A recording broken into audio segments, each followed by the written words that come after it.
West Virginia falls to TCU 23-17, but some encouraging signs that we'll talk about here today on In the Gun. Caution, this podcast contains bad jokes, optimism, and a healthy disdain for Pat Narduzzi. Watching it may increase your actual knowledge of actual football. ITG. All the pieces are in place for us to have a chance to win it all. And we're the three best friends that anybody could have. There's Owen Schmidt in the building. Like a runaway beer truck down the sidelines. Sure, where's he in? He in there, Jed Drenning? I'm not much of an athlete. The thing that's non-negotiable is playing hard and playing tough. And Wesley, Valen, Euler. You are in the gun. Because once you enter this family, there's no getting out. Hello, everybody, and welcome back into In the Gun podcast. I'm Scotty Fox Jr. That's Jed Drenning. We are going to be recapping the West Virginia loss to TCU, but we're going to talk a little bit about the Coal Rush here at the beginning as well. And before we do, a huge shout out to all of those who make this possible. To Toothman Ford, for your vehicular needs, go see what JR and company have in store there. We all know cars cost less in Grafton. To Fortis, for roof performance and financial certainty guaranteed, be sure to visit fortis.us.com. Go check out our friends at Johnston Equipment on Route 33 between Weston and Buchanan. If you're not able to get there in person, check out their website, Johnston EQ, that's with a T, johnstoneq.com. And lastly, our fine friends at the Book Exchange, where you can get all your Mountaineer gear. Basketball, obviously, coming up tonight. You can get some basketball gear as well. We got True Blue still waiting to happen. So make sure you get there. Use that In the Gun 20 code for your 20% savings. Jed, last night we had the Coal Rush. On TV, it looked great. It's 2 years in a row I haven't been able to get up there for the Coal Rush, but I like the LED wristbands that really kind of brought that place to life. It looked really cool. Looked like it was a really good crowd, especially considering the circumstances. Your thoughts on the whole night and the atmosphere that went with it? Well, when you come out of the tunnel with the team and you look up, I mean, the timing was strange leading up to kickoff. Normally we wait there at the door before we released onto the field, but last night the timing was a bit off, and we kind of rushed straight out of the locker room right onto the field into the run-on. And as you're looking up and around the stadium, you couldn't help but swell with a little bit of pride. I mean, here we are, a 2-5 team, and once again, Mountaineer Nation brought it. Yep. I mean, it was a really good crowd. It was an energized crowd. They were engaged. So right from the outset, that was something that really stuck out. And Schuyler, there were a couple points that throughout the game, I have no doubt that the fans impacted the game in the sense that a couple of those 5-yard penalties on TCU were a direct result of the fans. Sure. And then as the officials would throw the flag, the fans recognized that and became more engaged. But once again, I'd expect nothing less than Mountaineer Nation. I mean, they get it. They follow their Mountaineers. They're passionate about their Mountaineers, irrespective of the record. And there's just not a lot of fan bases that can say that. So that was a really cool environment. And I agree with you. The LED bracelets, I mean, what they kept doing was during the commercial breaks, they would completely, with the new lighting system, you're able to do this, they would completely drop to darkness and only have the LED lights and what was on the video board. And there were some really cool moments. And of course, at the end of the third quarter, during the TV timeout, they played Sweet Caroline, our version of it. That was one of the cooler moments. And I kept thinking, like, TCU has to be hearing this and just recognize, wow, they really do hate Pitt, right? But to know the fans brought it. The fans were an instrumental part of that game being as close as it was. So, and then at the end of the first quarter, it was especially cool to see the Miners honored down there at the goal line when they brought them out. That I tell you what, as somebody who grew up in West Virginia, my dad's a miner, my grandfather was a miner who died of coal lung or black lung, but that you couldn't help but get chills. You know, you couldn't help but get chills when you were seeing, and those Miners were so happy and so beaming with pride, and it was so cool. But yeah, the uniforms looked great. The crowd was great. It was a great night at Mountaineer Field from an environment standpoint. We just wish we could have finished the job. But yeah, hats off to the fans. There's a reason that Rich gave them a shout out in his post-game remarks, because that wasn't lip service. That was a real thing. And the fans did a super job. Yeah, when they first panned to the fans in that open shot on TV, I was like, "Oh my goodness!" Like I was kind of expecting like I wouldn't say a half empty stadium, but I didn't expect there to be that many folks there with how the season's gone, and especially last week's game. It's a hats off to Mountaineer Nation and what And they even the continue to coin do. toss, Skyler, even the coin toss, I had my headset on, and I still clearly heard through my headset the "Let's Go Mountaineer" chant That's at all its you need peak. right there. And it was just, again, I'm sitting here thinking we're 2-5, right? Most teams would kill for this. I mean, I always say that's what separates a genuine fan base. Anybody comes when you win, Right. right? Everybody's front runners, right? But not a lot of fan bases will do that for a 2-5 football team heading into last night. No, and I love the way the fans have embraced this Coal Rush too, because I know there's a lot of traditional fans out there. They just like to see the old gold and blue, but it seems like they've accepted this and embraced it, and they understand. It's not just an alternate black uniform just because everybody else has one. There's a reason behind it, and I think that's what makes it a little bit more special, and it's why they understand it. But yeah, Yes. Jed, you talk about an incredible atmosphere for a 2-5 football team. I also happened to stumble across a game that was on a little earlier in the day that featured a 5-2 football team not too far up north, and for some reason it looked Yeah. like there was about 18 people there. So That's right. Go figure. yeah, go figure, right? So, anyways, great atmosphere. Now we just got to win one of these. We got to win one of these. Yeah, Coal Rushes, yeah, right? we got to get that. The 1965 game, which I don't know because of the years if they're going to continue to do that every year. I would assume they probably would, maybe every 5 years, but it'll be interesting. So. Hang tight. We're going to get to a commercial break. When we come back, we're going to talk about the X's and the O's in this one, get Jed's thoughts on Scotty Fox, and a whole lot more here on ITG.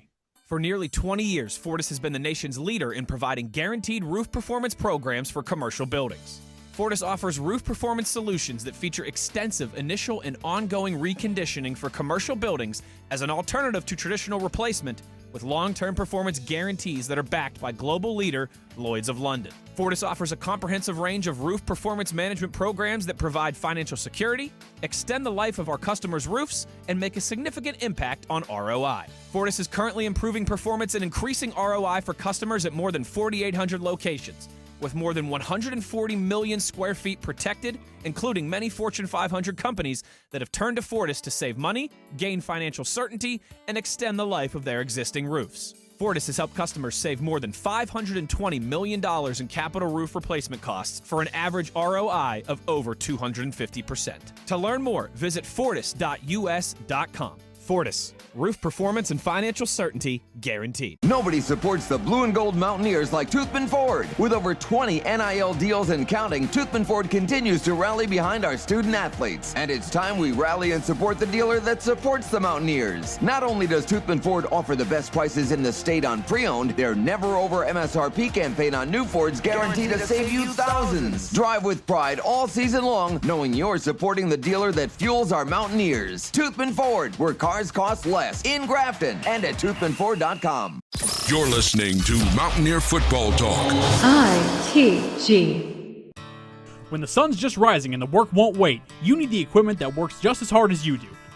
Johnson Equipment delivers power, performance, and reliability day in, day out. Whether you're plowing fields, hauling loads, or planting the future, our tractors are built to take it and then some. Strong, reliable, ready. 0% financing available for up to 84 months on select models. Johnson Equipment, farming made easy. Get all your Mountaineer gear in WVU apparel at the Book Exchange. They're the locally owned and operated retailer with more than 90 years of selling everything you need for game day and everything else you need to show you're the ultimate WVU fan. Shop at their 2 locations at downtown Morgantown or Evansdale on Pattison Drive, or online at bookexchangewv.com. When shopping online at bookexchangewv.com, be sure to enter code INTHEGUN20 at checkout for an awesome savings of 20%. That's right, 20%. Back in the gun, Jed Drenning, Schuyler Callihan, and yes, West Virginia falls 23-17, but it was kind of a game that provided a glimmer of hope, I would say. And, I know no one's here for moral victory. Same with Rich Rodriguez. You could see it in the post-game press conference. He was pissed off as all get out, as he should be. You had a couple opportunities there late to get the chance or to get the ball back and have a chance to go win the game. But better effort from start to finish. It was kind of a slow start offensively, but you like the way they bounced back. They hung with it. And Jed, I think just a couple of plays you could see that kind of fell true, because you look at the touchdown that Eric McAllister was going to have, and then all of a sudden here you come see Derek Carter finishing through the play, punching the ball out, and it's an incomplete pass. That was one of the many plays that I thought kind of exemplified that full effort that they had last night. Yeah, and I'll tell you what, Scholar, the defense, they were playing with some swagger, and that was good to see after what's played out the last 4 weeks, especially last week at UCF. It was good to see them come out with a little bit of swagger. I mean, early in the game, you could really tell that every time something big happened, the reaction when the defense came back to the sidelines was just different. Yeah. There was a tremendous energy there. I remember early in the game when TCU tried to run that screen, and the two guys that diagnosed it so quickly and just pounded downhill on it were Chase Wilson and Fred Perry. And I like Shocking. seeing those. Yeah, the two guys that are front and center of everything that Zach Alley does. When I'm watching Zach Alley address the defense in the locker room, those two guys are literally in the front row in the two middle seats. They're dialed in, they're engaged. So the defense was feeding off of each other's energy. And TCU's not used to being frustrated quite the way that they were last night. I mean, a lot of those things that TCU was trying to do, I've watched a lot of tape on them in the last week, and they're used to getting those things done. They're used to executing those things and making those plays. And it's not to say they didn't make plays. Obviously they did. But one of the things we talked about, Skylar, was how critical it would be to reduce TCU's offense to one dimension and not let them try and find the run game like they did in last week's win over Baylor when they ran for almost 200 yards. They came in 16th in the Big 12 in rushing. We had to make them look like that to have any kind of chance. Well, we did. We held them to 96 yards. They really, at no point, controlled the line of scrimmage for a significant stretch. Yes, they made their plays. Yes, their backs run hard. Yes, their O-line made some creases, but that wasn't the defining difference in the game. So defensively, the only thing I thought we were lacking, we made so many plays. We even ended up with a sack on a quarterback who's so hard to sack. But we were short of turnover. Yep. You would have liked to have seen one of those. But we squad up at the appropriate times in the red zone. That happened, especially early in the game when the defense kind of had to shoulder the burden and carry the load with those short fields. I mean, Rich was starting to recognize, look, we can't do this right now with 3 downs. We need all 4 downs, and I'm just going to have to roll the dice, and we couldn't get the yard we needed on multiple occasions. And it put the defenses back against the door. And by and large, they swelled up, and they kept us in that football game and gave us the puncher's chance that we had at the end. But yeah, that was good to see. I think the defense, as much as anything, was reacting to that crowd. They really were. They were feeding off the energy that Mountaineer Nation brought last night against an elite offense, an elite quarterback. I mean, McAllister, that wideout, that big-bodied wideout, there's a pretty good chance he's a first-round pick. I mean, he's legit. He's strong. They've got skill guys, no doubt about it. Yeah, absolutely. And they've got a quarterback who can distribute and run point, and it's an elite offense. And so to hold them to 23 points, a couple touchdowns below their season average, to win on third down the way we did against a very efficient third down offense. I mean, we did a lot of things defensively. They're going to help you have a chance to win some games, even against some good teams. But if you want to start with that on the defensive side, I thought there were a lot of positives. And it's become more and more obvious in the Big 12. Really, you'd be remiss if you're an offensive football team not to just push the football vertical once a possession, because you're going to get a flag. Exactly. You're just going to get a flag. And we saw that happen many times to our secondary, and then finally a couple times to theirs. And they came in with more DPIs, more defensive pass interference calls against them than anybody in the Big 12. So you knew we had to start pushing it deep. And sure enough, once we did, Cam Vaughn drew a couple of those flags as well. But yeah, on the defensive side, I thought there were a lot of things to be positive about, a lot of things to build on from the D-line. I mean, helping control the line of scrimmage against the run game, to the plays the backers made, and then on the back end. Yeah, McAllister put up some numbers. He was targeted a ton of times, but the defense kind of held their own.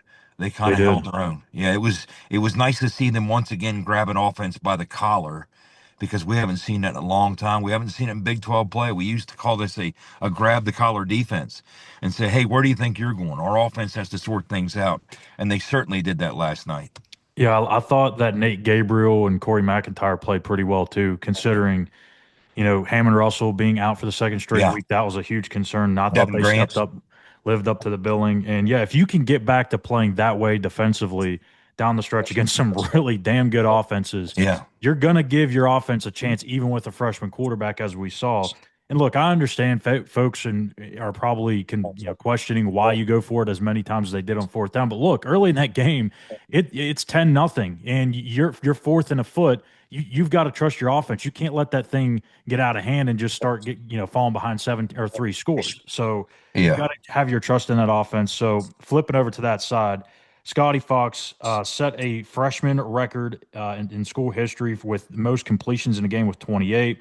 Also set the passing yards mark at 301, which was a 50-year, I think, record. So obviously not a lot of freshmen have played over the years, but true freshman, yeah. Yeah, but still, the way he performed it, and I think the most important thing, Jed, and I understand TCU's pass defense was like 110th nationally. I get that. But the thing that impressed me most was how under control he was. It didn't feel like he was overwhelmed. When he got pressured, he wasn't panicking a ton. It just felt like the game slowed down a little bit for him in this game. Obviously, there's some things you like to have back, but there's a ton here to build on with Scotty Fox. It took us about a quarter to settle in offensively. And yeah, there's been some indictments tossed against that TCU pass defense, but that's a veteran secondary, and believe it or not, Schuyler, with a couple NFL guys in it, I think they lack the depth that they enjoyed last year when they were having so much success against the pass TCU defensively. But the biggest thing I can say about Scotty Fox, let's start with this: a young quarterback with no run game to speak of helping him out. And you know what he didn't do? We'll get to the things he did do, but you know what he didn't do? He didn't turn the ball over. He didn't turn the football over. He didn't put the football in harm's way. He protected it. If he coughs the football up or puts it in harm's way a couple times, this is a different game, and it's not coming down to the wire like it did. We don't have that chance at the end the way we did. But the fact that he played under control, didn't make those mistakes, learned from his previous mistakes, demonstrated growth, and also something else he did that I really, really liked. We talked about this week. There were a couple times when he just decided, no chance, I'm getting rid of the football. He put it up in the 10th row. That's going to be his best friend. When you're playing behind an offensive line with this level of limitations, okay, you have to understand, young quarterback or old, you got to be ready to fling that thing up in the 10th row. And just, you can't. It's different when you go from high school to college, because an athlete like Scotty Fox in high school, he's so used to seeing a crease in a collapsing pocket and recognizing I can get through that crease. I can stiff arm that D tackle and bounce outside. These guys are bigger, they're stronger, they're faster. That daylight closes so much more quickly. And the only way to learn that at the college level, and the difference between the college and high school level, is rep it out. And so the more reps he gets, the more he appreciates the differences. And you started to see some of that against that TCU front seven when he did throw the football away. I mean, he was trying to extend plays. He was effective at doing that. And what I liked about it most, this offense is better served. We're not going to win any games with 41 yards rushing. You have to demonstrate a whole lot more balance than that. That's just not what we are. All right. So you're going to have to find a way to figure enough things out. Teams are going to come and try and come in and do, in large measure, what TCU did against us defensively to make us one-dimensional and take away our run game with the young quarterback. But if you can find a way to run the football on some level, which we haven't had a whole lot of success in doing outside of Ty Edwards from the running back room, that's what has to be next. Dior Hubbard, Sincere Bowers, those guys are going to have to start trusting their eyes. There's creases sometimes there when I watch tape, and they're not trusting what they see to even take what is there when it is there. I mean, they're making life sometimes a little more difficult than it needs to be. Dior Hubbard made some plays in the pass game. You sure did. They were special. I'd like to see some of those same types of special plays in the run game now, because if you can do that and demonstrate some sort of balance that isn't entirely the quarterback run game and predicated on nothing but the quarterback run game, if you can demonstrate some level of production from your running backs in the run game, now play pitch and catch in addition to that, because this offense is a far better offense when Cam Vaughn is involved.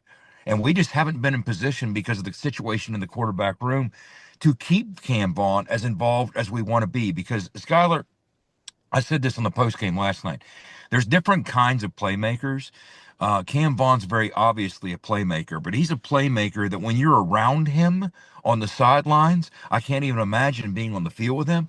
When you're around him, it's so very obvious that he has fun playing football. He loves the game. He loves the game. That type of behavior is infectious.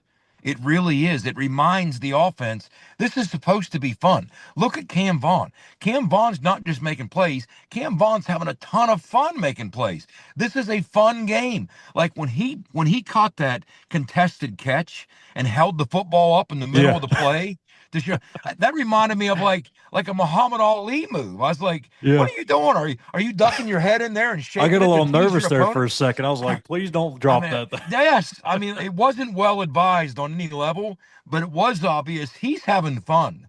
And I noticed that too. I think it may have been the first catch out of the second half where he broke off the first tackle, spun out of it, and then broke another one, and you could just see the energy just flowing out of him. It emanates from him. He was ready to roll. It emanates from him. It's like, look, I'm not making a comp to Tavon Austin here. I would never make a comp about anybody to Tavon energy Austin. Wise. But one of the things that I always liked about Tavon, that energy was always part of his game. It's one thing to be a playmaker, and Tavon's one of the greatest playmakers to ever walk the earth, right? But also, in addition to being the playmaker Tavon was, it was so obvious all the time that Tavon was having fun when he did it. Not all playmakers do that. They kind of leave that on the table. Cam Vaughn has fun when he's making plays. And I love that because this offense so sorely needs something that's that kind of infectious, something to engage things, to engage the other playmakers and say, look, we can have fun. Let's do this together. This is supposed to be fun. Cam makes it fun. Cam makes plays. And look, yes, he had a great game, but there's a lot of things that we left on the table with Cam Vaughn last night. Some were on him. Some were on other positions. Some were on Scotty. But I'll put it to you like this, talking about Scotty again, that 1 4th down conversion that looked way off the mark, the miscommunication, I do think that's more on Cam than it was on Scotty. Because Scotty recognized, look, they were in zero. They were in man coverage, and Cam was able to cross that defender's face. Yeah. And when you cross the defender's face, that's the easiest throw in football for a quarterback to make. You have the entire middle of the field to lift that thing up, put air under it, and just let your wideout be an athlete and run under it. But Cam didn't read it the same way that Scotty did, and he felt compelled to try and kind of leverage the outside and push more toward the pylon. And the next thing you know, the ball looked like it was 15 yards off the mark. That's what that communication was all about. So, Schuyler, when they start syncing up those types of things, that's the shorthand needed between a quarterback and a receiver. But those are next level things. I mean, we're really splitting hairs and getting greedy because we're still talking about a freshman quarterback trying to sync things up with a very good and talented receiver with no running game to help him against a very veteran TCU defense. I mean, your concern coming into the game was you saw some shortcomings on this TCU defense. 30-plus yard plays, 4th most allowed in the country. We talked about their pass defense, 15th in the Big 12, 250-plus allowed per game. They'd already given up more touchdown passes this season than they had all of last year. So, yes, there were some deficiencies. They haven't gotten to where they should be as a veteran defensive secondary. TCU hasn't. But you wondered, are we really built to take advantage of that? You saw those opportunities on tape and on paper, but you didn't know if we were built to take advantage of that. And I'll tell you what, after the balance of 60 minutes, we found a way to scratch and claw and cheat and steal and come a whole lot closer to taking advantage of that than you thought we might with that freshman quarterback and no run game. And I think the way to close this out, Schuyler, is just recognize that the imperfect world of officiating, right? I mean, we all know about the DPIs, but at the same time, I still knew we're here, Sunday morning. I'm still in Morgantown. So I've yet had a chance to dive in and actually watch the tape, which is one of the things I want to jump to right away is the McAllister catch at the end. I have a fair to middling suspicion that was an illegal pick downfield because as a guy who's thrown a lot of illegal picks, okay, I mean, the way that Eric McAllister streaked open when it didn't feel like he should have, I get the sense that TCU kind of got away with one there. And then the other thing I want to do a deep dive on, I want to take a close look at that onside kick recovery. Yes. What exactly played out there? Because I'll tell you what, it looked like they had it. I mean, let's start with this. I mean, I spent the minutes leading up to that, talking about, here's the beauty of it. We don't even have to onside kick because Rich reserved the one timeout. When we got the ball with 4:48 to go, I told Tony and Dwight on the broadcast, I said, look, it's critical that we score by the 3-minute mark, because if we score by the 3-minute mark with the one timeout still in our pocket, what that means is you don't have to go for the onside kick. You can still, on this side of the 2-minute warning, use your timeout, force. If you get a quick 3-and-out defensively, you now get the ball back on the plus side of the 2-minute warning if you score by the 3-minute mark. Well, wouldn't you know, we got the ball with 4:48 to go, and we scored it with about 3:15 to go. So we were really in the catbird seat. So we could have kicked it deep and done the same thing. Structurally, from a clock management position, we could have kicked it deep and done the same thing. And I don't blame Rich. What Rich did was he said, hey, all those things still hold true, but I still want to give myself that one extra chance to maybe get the football with the onside kick attempt. And that made sense too. So there's the extra chance to get the onside kick attempt, which we nearly did. I'm still wondering how they ended up with the football. Yeah. But even after that, because of the time situation, because we retained that one timeout, we were still in position, even after the onside kick recovery by TCU, to stop them, call the timeout. Now they got to run 2 plays for the 2-minute warning, and they don't want to. And it all worked out so favorably until they converted that 3rd down with the completion too. Because I was standing with Dusty on the sidelines, and leading up to the 2nd down, I looked at Dusty and I said, Dusty, I don't think you can give them 2 downs. And Sonny Dykes walks away not giving Eric McAllister a chance to win this football game. I don't think they're going to run it twice. I really don't. I think he has to give Eric McAllister, at least with the game that he's had and the force that he is, he's just so much to contend with. I thought at some point on 2nd or 3rd down, they had to at least give Eric McAllister a chance to win the football game and seal it for him. Sure enough, they did, even though he coughed it up and tried to give it back. So, went right many, right into their hands. I mean, everybody, even if you were a neutral and detached observer watching that game on ESPN Plus, I think you had to be so frustrated because everybody so desperately wanted to see what was going to happen if you put the football in Scotty Fox's hands just one more time. So, but it didn't work out that way. But yeah, it's definitely tough. But again, it's something to build on, and we're not here for the moral victories. No one is. But at some point, you have to look at building toward the future while still trying to win. And if you can get that accomplished each week, now it's about stacking performances together. We talked about how bad TCU's pass defense is.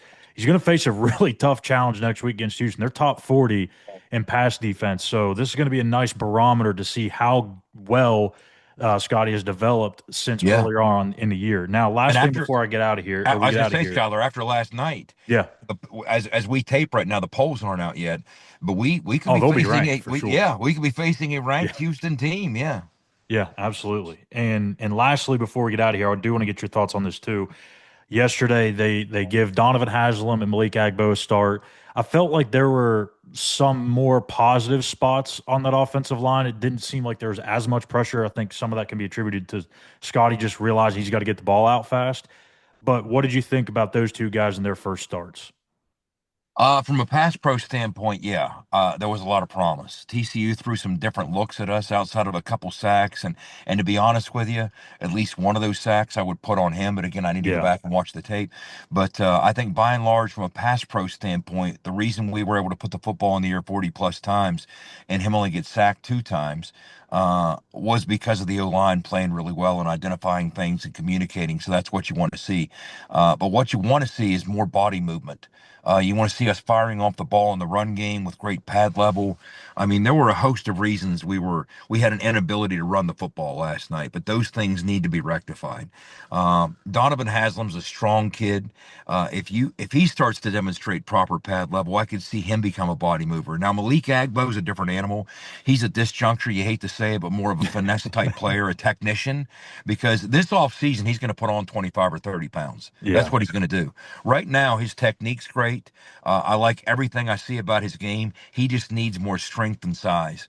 And there's nothing you can do in the middle of the season to address that. So that's, an off season with Mike Joseph, away from transforming himself into a completely different and more complete football player at the tackle spot. But I thought I saw a lot of positives. I've liked Malik Agbo and his technique for quite a while, and his aggressiveness, his high motor. But yeah, so I think there's some things to build on there. Can we get the body push, the requisite body push?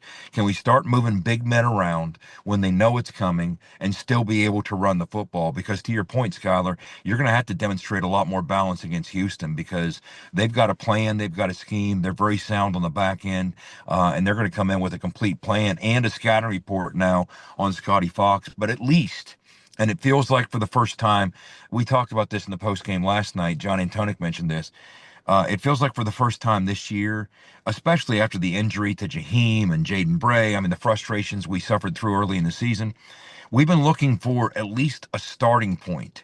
That's what made this excessively frustrating.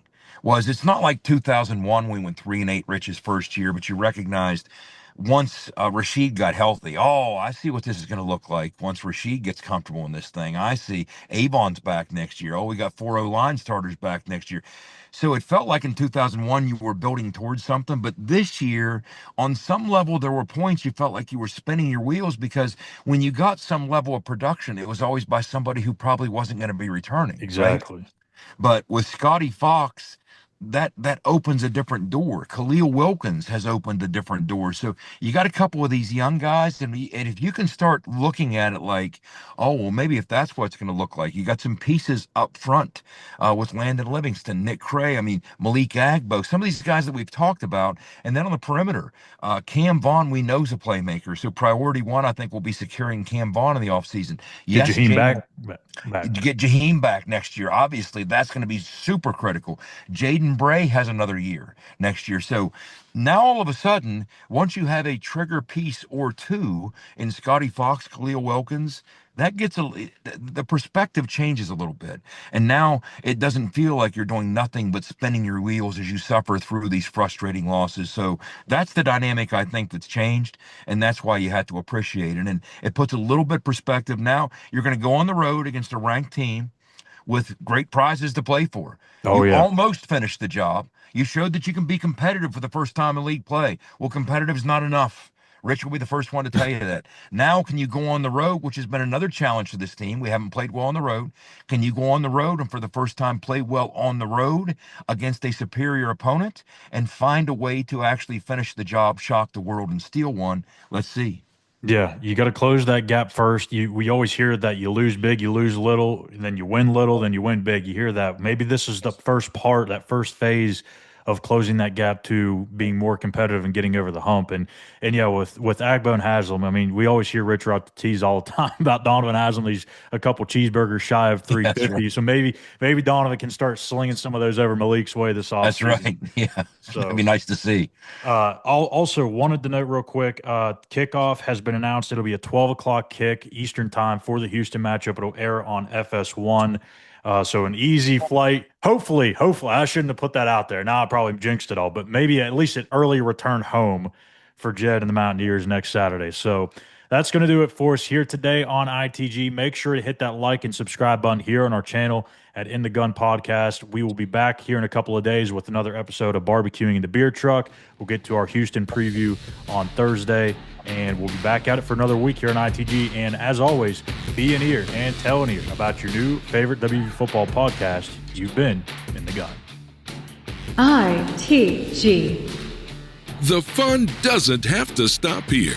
Be sure to hit subscribe and never miss an episode. If you have any questions, suggestions, or feedback, be sure to follow us on X at In the Gun Podcast. Join us again next time. Until then, tell an ear to tell an ear about your new favorite WVU football podcast.